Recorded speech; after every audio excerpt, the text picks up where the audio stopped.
Hello everyone, this is Vishal and welcome back to my channel believe to learn. और आज हम आपके लिए लेकर आए हैं भारतीय इतिहास के कालक्रम को। अगर आपने इस वीडियो को 2 से 3 बार देख लिया और इस कालक्रम के चार्ट को अपने स्टडी रूम में बनाकर लगा लिया और उसे 1 सप्ताह तक लगातार रिवाइज करते रहे तो आपको भारतीय इतिहास को समझने में बहुत अधिक मदद मिलने वाली है। आपको चीज़ों को रटना नहीं पड़ेगा और आप अपने पीजीटी हिस्ट्री में या टीजीटी के हिस्ट्री वाले पोर्शन में बहुत बेहतर स्कोर कर पाएंगे। और इसके बदले में मुझे कुछ नहीं चाहिए, बस आप अपना एग्ज़ाम क्रैक कर पाएँ, मेरे लिए यही बहुत है। अगर आपको अच्छा लगे तो ही आप वीडियो को देखने के बाद उसे लाइक करिएगा, वरना आपको लाइक करने की भी ज़रूरत नहीं है। तो अब हम देखते हैं भारत का इतिहास। तो आप सभी को पता है, अगर हम भारत के इतिहास की बात करें तो भारत का जो इतिहास है वो बहुत अधिक प्राचीन है। और साथ ही साथ आपको पता होना चाहिए कि भारत के इतिहास के अगर हम पिता की बात करें या भारत के इतिहास के जनक के तौर पर किसको जाना जाता है, तो भारत के इतिहास के पिता के तौर पर मेगास्थनीज को जाना जाता है। और इन्होंने इंडिका नामक पुस्तक की रचना की। अब हम देखते हैं कि भारत के इतिहास को कालक्रम में कितने भागों में बांटा गया है। तो मुख्यतः भारत के इतिहास को 3 कालक्रमों में विभाजित किया गया है। तो सबसे पहले हम देखते हैं प्रागैतिहासिक काल। अगर हम प्रागैतिहासिक काल की बात करें तो हम आपको थोड़ा सा एक बात और बता देना चाहेंगे कि अगर प्रागैतिहासिक काल की बात हो रही है तो वह काल जिसमें पुरातात्विक साक्ष्य तो मिले हैं लेकिन कोई भी लिखित साक्ष्य नहीं मिला है, वो किसके तौर पर जाना जाता है? प्रागैतिहासिक काल के तौर पर। और इसके अंतर्गत पाषाण काल को रखा गया है। अगर हम आद्य ऐतिहासिक काल की बात करें तो इसके अंतर्गत आपको पुरातात्विक साक्ष्य भी मिले हैं और साथ ही साथ आपको लिखित साक्ष्य भी मिले हैं, लेकिन जो लिखित साक्ष्य मिले हैं उनको पढ़ा नहीं जा सका है क्योंकि जो उनकी लिपि थी वो भाव चित्रात्मक थी, उसको समझा नहीं जा सका है। और अगर हम इसके अंतर्गत बात करें तो हम इसके अंतर्गत सिंधु घाटी सभ्यता को समझेंगे और जानेंगे। अब हम बात करते हैं ऐतिहासिक काल की। तो ऐतिहासिक काल का जो समय है वो पुरातात्विक उसमें साक्ष्य भी मिले हैं और साथ ही साथ उसमें जो लिखित साक्ष्य मिले हैं उनको बेहतर ढंग से पढ़ा जा सका है, समझा जा सका है और उससे इतिहास लेखन में बहुत अधिक मदद मिली। तो अब हम जानते हैं सबसे पहले प्रागैतिहासिक काल के बारे में। तो अगर हम प्रागैतिहासिक काल की बात करें तो प्रागैतिहासिक काल को मुख्यतः 3 भागों में बांटा गया है। सबसे पहले भाग की अगर हम बात कर लें तो पुरा प्रस्तर काल, जिसको पुरा पाषाण काल के तौर पर जाना जाता है। इसकी अवधि है अज्ञात काल से लेकर 8000 ईस्वी पूर्व तक। और पुरा पाषाण काल को, जिसे हम लोग पुरा प्रस्तर काल कहते हैं, इसे 3 भागों में बांटा गया है: निम्न पुरा पाषाण काल, मध्य पुरा पाषाण काल और उच्च पुरा पाषाण काल। अब हम बात करते हैं मध्य प्रस्तर काल की। तो जो इसका समय है वो 8000 ईस्वी पूर्व से 4000 ईस्वी पूर्व तक का है। और अगर हम बात करें नौ प्रस्तर काल की, तो जो नौ प्रस्तर काल है उसका समय है 4000 ईस्वी पूर्व से 2500 ईस्वी पूर्व तक। मतलब जो नौ पाषाण काल है उसका समय है 4000 ईस्वी पूर्व से लेकर के जब तक कि सिंधु घाटी सभ्यता का उदय नहीं हो जाता है, तो 4000 ईस्वी पूर्व से लेकर के 2500 ईस्वी पूर्व तक। अब हम बात कर लेते हैं आद्य ऐतिहासिक काल की। तो आद्य ऐतिहासिक काल को मुख्यतः 2 भागों में बांटा गया है।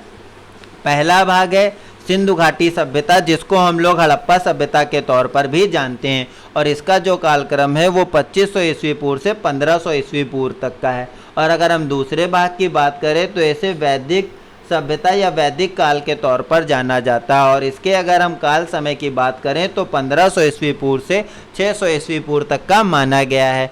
अब हम देखते हैं वैदिक काल को कितने भागों में बांटा गया है। तो वैदिक काल को भी 2 भागों में विभाजित किया गया है। तो ये 2 भाग कौन से हैं वो भी आपको पता होने चाहिए। वैदिक काल के 2 मुख्य भाग हैं। पहला भाग है ऋग वैदिक काल, जिसके काल समय को 1500 ईस्वी पूर्व से 1000 ईस्वी पूर्व तक माना गया। और अगर हम उत्तर वैदिक काल की बात करें तो इसका जो समय है वो 1000 ईस्वी पूर्व से 6000 ईस्वी पूर्व का है। तो ये बात भी आपको दिमाग में बैठा लेनी है। साथ ही साथ अभी अगर हम आपकी और आगे बढ़ें तो हम अब आपको बताना चाहेंगे कि अब हम बात करेंगे ऐतिहासिक काल के बारे में। तो ऐतिहासिक काल को जो है वो भी 3 भागों में बांटा गया है। वो 3 भाग कौन कौन से हैं? पहला भाग है प्राचीन भारत का इतिहास। अगर हम दूसरे भाग की बात करें तो उसको मध्यकालीन भारत के इतिहास के तौर पर जाना जाता है। अगर हम तीसरे भाग की बात करें तो आधुनिक भारत का इतिहास, जिसकी अगर हम काल समय की बात करें तो 1858 ईस्वी से लेकर के 15 अगस्त 1947 ईस्वी तक के तौर पर जाना जाता है। तो हम अगर बात करें ऐतिहासिक काल की तो उसको मुख्यतः 3 कालों में या 3 समय अवधि में विभाजित किया गया है। कौन कौन से हैं? प्राचीन भारत का इतिहास जो कि 600 ईस्वी पूर्व से 712 ईस्वी तक है। मध्यकालीन भारतीय इतिहास जो 712 ईस्वी से 1858 ईस्वी तक है। और अगर हम आधुनिक भारत के इतिहास की बात करें तो 1858 ईस्वी से 15 अगस्त 1947 तक के तौर पर जाना जाता है। अब हम सबसे पहले देखते हैं कि प्राचीन भारत के इतिहास को कितने भागों में विभाजित किया गया है। तो सबसे पहले आपको जो ये इम्पॉर्टेंट टाइम लाइन है इनको कहीं पर नोट करते हुए चलना है। अगर हम सबसे पहले की बात करें कि प्राचीन जो भारत का इतिहास है उसको किस में विभाजित किया गया है, तो सबसे पहले अगर बात होगी तो वो महाजनपद काल की होगी, जिसे 6ठी शताब्दी ईसा पूर्व के तौर पर जाना जाता है।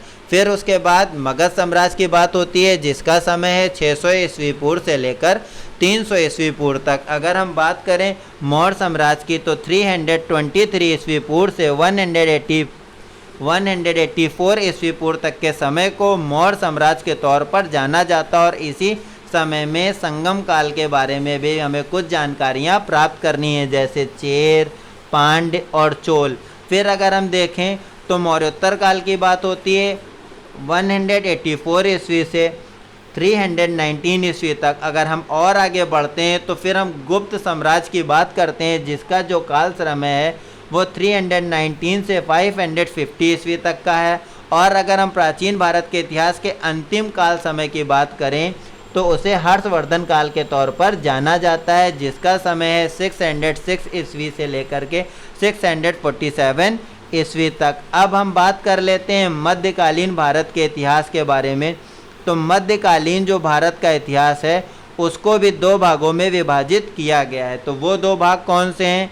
सबसे पहले भाग की बात करते हैं तो वह है पूर्वी मध्यकालीन भारत का इतिहास, जिसमें हम 8वीं शताब्दी से लेकर के 13वीं शताब्दी तक की बात करने वाले हैं।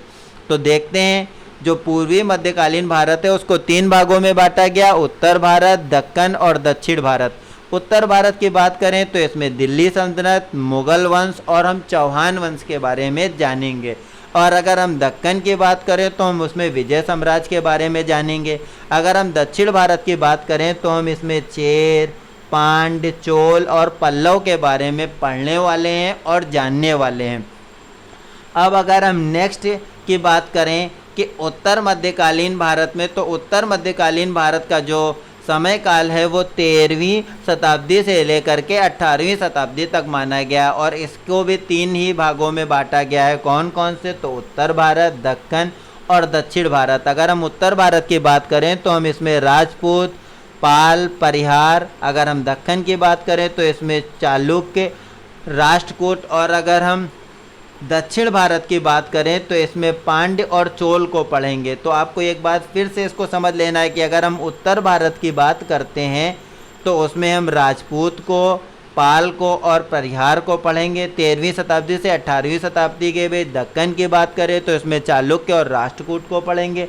और अगर हम बात करते हैं दक्षिण भारत की तो इसके अंतर्गत हम लोग जो है पांड्य और चोल को पढ़ेंगे। तो ये बात भी पता होनी चाहिए। और आपको पहले ही मैंने बताया है कि अगर हम आधुनिक भारतीय इतिहास की बात करते हैं तो इसके अंतर्गत हम लोग क्या करेंगे, आधुनिक भारत का इतिहास जो है वो 1858 से लेकर के अब तक जितना भी इतिहास लिखा गया किताबों में, तो आपको 1858 ईस्वी से लेकर के 15 अगस्त 1947 तक ही देखने को मिलेगा। लेकिन आधुनिक भारत के इतिहास के तौर पर 1858 ईस्वी से लेकर के जो भी अब तक लिखा गया, अगर हम आधुनिक भारतीय इतिहास की बात करें तो 1858 ईस्वी से अब तक जितना भी इतिहास लिखा गया है उसको हम लोग आधुनिक भारतीय इतिहास के तौर पर जानते हैं या उसको आधुनिक भारतीय इतिहास का कालक्रम के अंतर्गत रखा जाएगा। तो अब हम उम्मीद करते हैं कि आपको भारतीय इतिहास का यह कालक्रम बेहतर ढंग से समझ में आ गया होगा। अगर आपको हमारा ये प्रयास अच्छा लगा हो, हमारा कालक्रम बताने का उद्देश्य केवल यही है कि अगर आप कालक्रम को और उसके समय को समझ जाएंगे तो आप चीज़ों को जोड़कर पढ़ पाएंगे कि जिस समय हमारे भारत में या हमारे देश में सिंधु घाटी सभ्यता चल रही थी, उसी काल समय में विदेशों में कौन सी सभ्यताएं चल रही थी, या अगर हम वैदिक काल की बात कर रहे हैं तो उस समय कौन कौन से उस कालक्रम समय में या उस टाइम पीरियड में विश्व के इतिहास में कौन सी घटनाएं घटित हो रही थी। और इतिहास को आपको रटना नहीं है, चीज़ों को जोड़ कर पढ़ना है। अगर आपने हमारा साथ दिया तो मैं आपको गारंटी लेता हूँ कि मैं आपको इतिहास को बहुत बेहतर ढंग से पढ़ाने वाला हूँ, उसके प्रैक्टिस सेट कराने वाला हूँ, मॉडल पेपर कराने वाला हूँ, और साथ ही साथ जो हमारा चैनल है आपके लिए बेस्ट नोट्स और कंटेंट की PDF प्रिंट करवा रहा है, तैयार करवा रहा है, तो वो भी आपको फ्री ऑफ कॉस्ट मिलने वाले हैं। उसके बदले में मुझे कुछ नहीं चाहिए, बस आप लोग इसी तरह अपना प्यार और सपोर्ट बनाए रखें। धन्यवाद। आप सभी का दिन शुभ हो।